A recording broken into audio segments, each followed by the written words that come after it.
Ya. Assalamualaikum warahmatullahi wabarakatuh. Alhamdulillah wa syukurillah wa la haula wa la quwata illa billah. Puji syukur senantiasa kita panjatkan kehadirat Allah Subhanahu wa taala.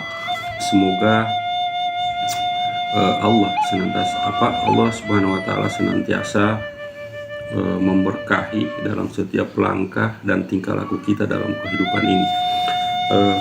Baik, pada kesempatan awal pertama kali ini saya ingin berbincang-bincang singkat dengan Pak Jenggot tentang biografi, tentang identitas, histori, sejarah beliau, ya, sehingga sampai dengan titik pencapaian pemahaman tentang konsep ketauhidan di titik ini. Baik, Tabe Patua bisa barangkali sedikit diceritakan kepada para pendengar, pemirsa kita tentang cerita bagaimana masa kecil Patua. Patua dilahirkan di mana, keluarga apa, ya kan? Dan bagaimana masa kecilnya, kurang lebih seperti begitu. Tabe, silakan Patua. Baik. Masa kecil kami dididik oleh orang tua kami dengan pendidikan agama Islam sesuai dengan ajaran Nabi Muhammad SAW. Di masa kecil kami dididik untuk sholat. Yeah. Pendidikan ini sangat keras dilakukan oleh orang tua kami. Yeah. Sesuai dengan ajaran Nabi. Umur 6 tahun anak dididik sholat. Yeah. Ketika meninggalkan sholat di umur 7 tahun maka dipukul. Itu ajaran Nabi. Begitulah orang tua kami mendidik kami. Yeah. Sehingga pendidikan itu tumbuh subur di dalam jiwaku. Yeah. Di antara kami bersaudara 6 orang, Yeah. mungkin pendidikan ayah kami ini hanya aku yang merasakan bagaimana maksud orang tua kami membimbing kami dengan ajaran-ajaran Islam yang keras. Siap. Yeah. Yaitu bila meninggalkan puasa, meninggalkan sholat, dipukul. Aku tuh sangat merasakan, dan mungkin karena aku adalah anak yang paling bandel, paling banyak merasakan pukulan-pukulan orang tua. Pukulan-pukulan inilah yang mendorong aku ingin mengetahui apa sebenarnya hakikat dari sholat. Ya. Karena ini yang paling dilarang oleh ayah kami, jangan sekali-kali ditinggalkan. Ya. Nah, itulah yang mendorong aku mencari hakikat dari apa yang dikatakan sholat. Terus kami dididik. Dimanapun kami berada, sholat itu jangan ditinggal. Apabila ketahuan, kami kena pukul. Begitulah ayah kami mendidik kami. Tapi di antara kami yang bersaudara 6 orang, mungkin hanya akulah yang jadi seperti ini, ya. Yaitu mencari Tuhan sampai bertemu. Berarti Patua, bisa saya bahasakan akibat dari didikan itu, kemudian bisa dibilang Patua ini menghijrahkan diri dari lingkungan keluarga, ya kan, mencari Tuhan. apa yang diinginkan secara spiritual, dalam hal ini Tuhan. Ya. Begitu kurang lebih barangkali Pak Tua ya. Iya. Iya.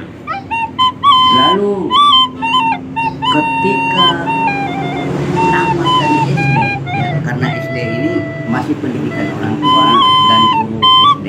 Iya. Pendidikan orang tua yaitu pendidikan ajaran Islam yang keras. Ya. Lalu karena ajaran Islam yang keras ini, aku pun merasa tertarik ingin masuk sekolah lanjutan Al-Khairat. Iya. Ya. Iya. Jadi aku sekolah di Al-Khairat. Iya. Di Al-Khairat itu aku selalu bertanya kepada guru.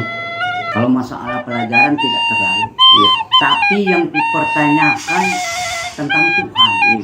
Tapi sering aku kena marah karena apa yang kutanyakan itu menurut guru-guruku di Al-Khairat belum pantas kutanyakan. Iya, iya. Salah satu bentuk pertanyaan itu apa, Pak Tua? Barangkali bisa disampaikan. Di mana itu Tuhan? Oh, siap. Aku mau bermuka-muka dengannya. Iya, iya. Itu belum pantas kamu tanyakan karena itu belum pantas untuk anak-anak. Iya.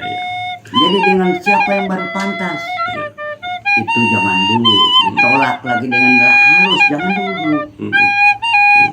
Aku sangat kecewa Iya. ya dengan jawaban-jawaban guruku. Karena kekecewaan inilah sehingga aku meninggalkan bangku sekolah, belajar di luar sekolah. Iya. Terutama yang kukaji, yang kupelajari, baca Al-Quran dan terjemahannya, yaitu Al-Quran Indonesia. Iya. Dari sini aku mendapatkan modal kecil Iya. untuk memahami bahasa-bahasa tauhid, bahasa tentang memahami bagaimana keesaan Allah itu. Namun sudah banyak rumus-rumus, tapi aku belum memahami seperti Qul huwallahu ahad, Allahu samad, lam yalid wa lam yulad wa lam yakul lahu kufuwan ahad. Taulah aku baca, tapi pemahamannya Qul huwallahu ahad, Allahu samad, lam yalid wa lam yulad wa lam yakul lahu kufuwan ahad belum. Iya. Karena belumnya itu aku ingin tahu ya, bahwa Allah itu Esa. Katakanlah Tuhan Allah itu Esa. Qul huwallahu ahad, Allahu samad, lam yalid wa lam yulad. Allah itu tidak beribu, tidak berbapa, dan tidak diperanakan. Oke. Nah, sudah percayalah bahwa Allah itu tunggal.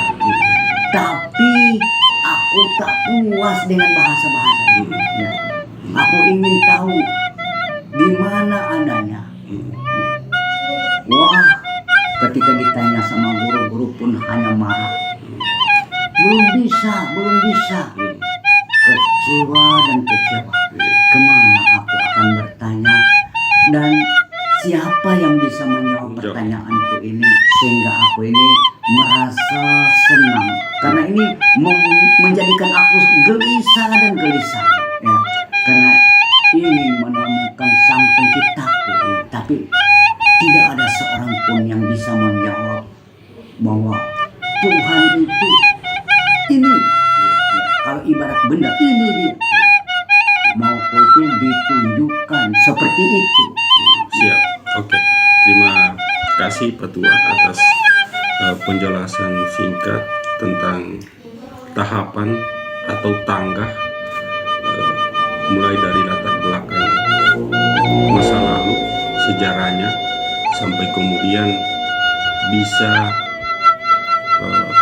sedikit mengerti tentang konsep dari ketuhanan seperti itu. Oke, terima kasih Pak Tua.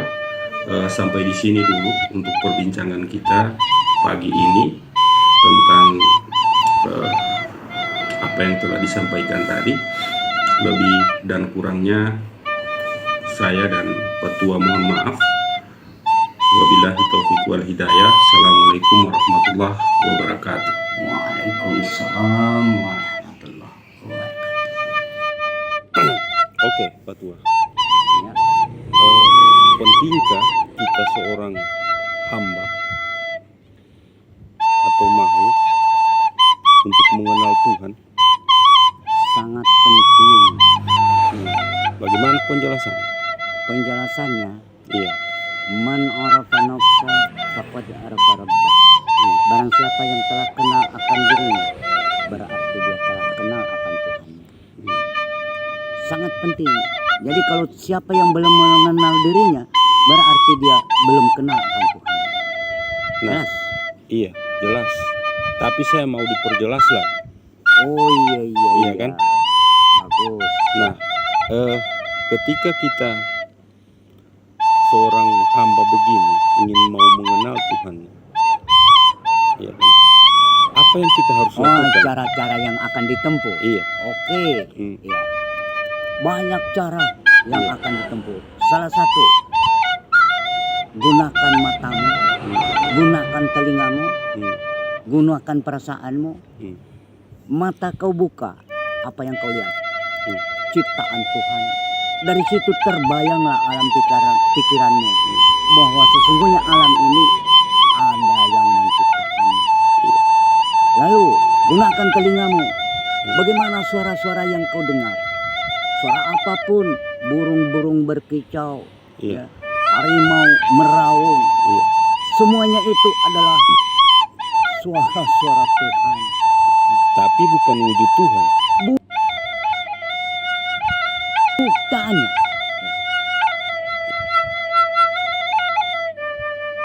Yang aslinya tetap dikatakan ya laisa kamitslihi Ya, syai'un. itu maksud saya. Ya. Dia tidak bisa diserupakan dengan Iya. apapun. Tapi semua wujud adalah ciptaannya. Iya. Aku setuju dengan Plato. Iya. Plato mengatakan ketika ditanyai orang bagaimana engkau mengenal Tuhanmu, wahai Plato, dia katakan apa yang kau pandang itulah wujudnya. Aku setuju. Tapi bukan berarti itu Bukan, yang harus disembah. bukan. Dia itu makhluk sebagai wujud dari yang maha gaib. Siap. Penjelmaan dari maha gaib. Benar, saya sepakat. Ini yang Yang kau penting maksud. dan perlu untuk kita luruskan kan. Iya. Sehingga karena ini memang tipis sekali ini ketika kita salah tafsir, iya kan? Terjadi kontroversi. Iya, karena mudah saja kita memahami bahwa misalnya kita mengatakan gunung, Iya. iya kan? Batu. Iya. Itu adalah wujud Tuhan. Iya. Nah, tapi wujud itu tidak layak untuk kita sembahkan. Kemudian Bukan, begitu. itu jauh-jauh Nah, dari kita. Makanya Iya. saya sepakat juga tadi dengan wujud Tuhan itu gaib adanya kan. Ya. Laisa kamislihi Syai'un. syai'un. Oke, jelas. Ya. Oke, thank you. فَمَنْ يَعْمَلْ مِثْقَالَ ذَرَّةٍ خَيْرًا يَرَهُ وَمَنْ يَعْمَلْ مِثْقَالَ ذَرَّةٍ شَرًّا يَرَهُ. Ini merupakan ayat andalan bagi semua kaum muslimin.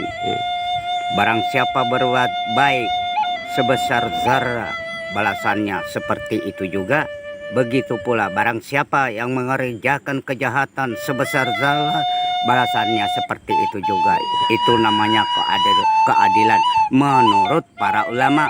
Ini ayat kalau menurut si tolol goblok, ayat ini ayat yang masih mentah ya.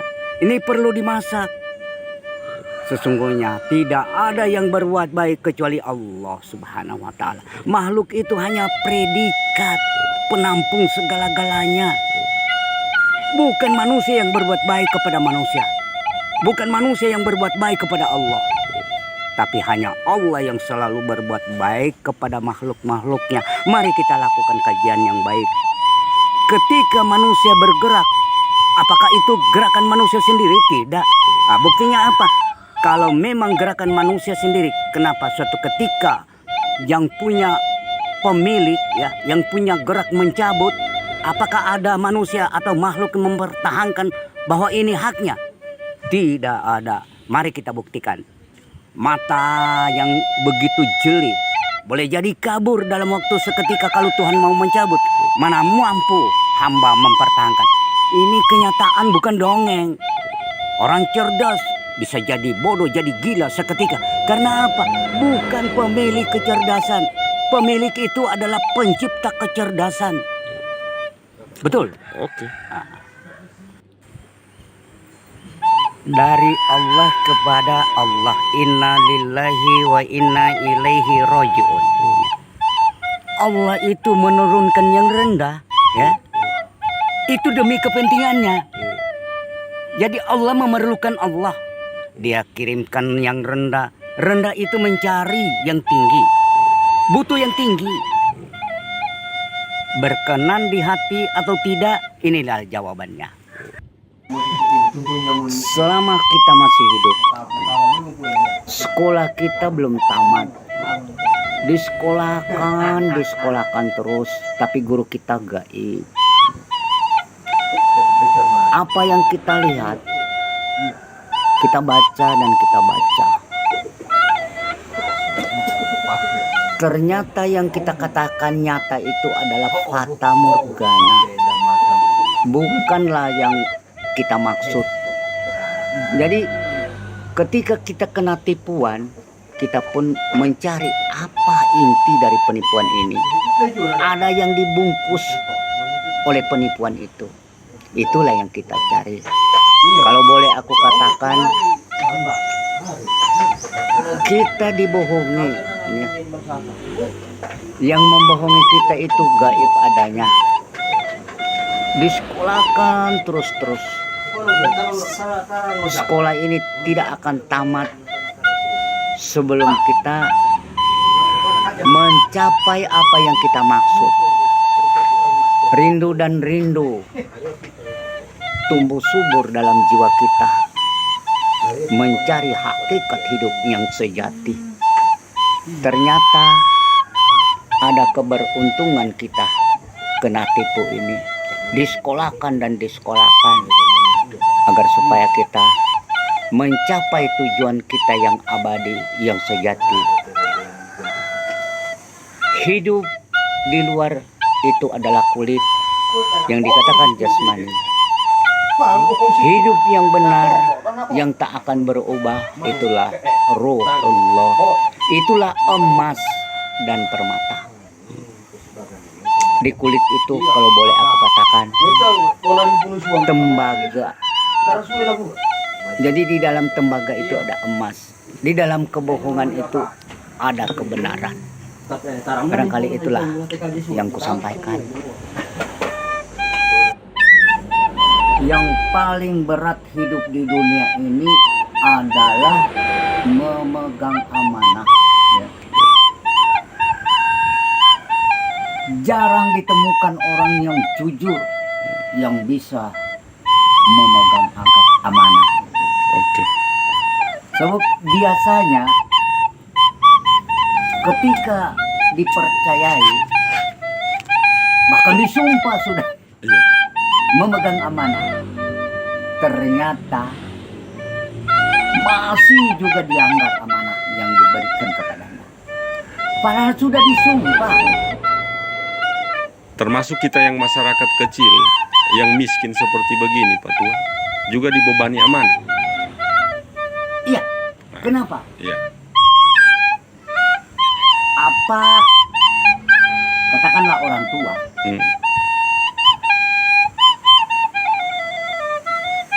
mau tak mau, suka tak suka, dia pemegang amanah. Adilkah dia terhadap anaknya? Ada anak yang merasa tidak diabaikan oleh orang tuanya. Kalau amanat Tuhan kepada kita apa? Betul. Amanah Tuhan yang diberikan kepada kita. Yang ketiga. Amanah Tuhan yang diberikan kepada kita adalah mandiri.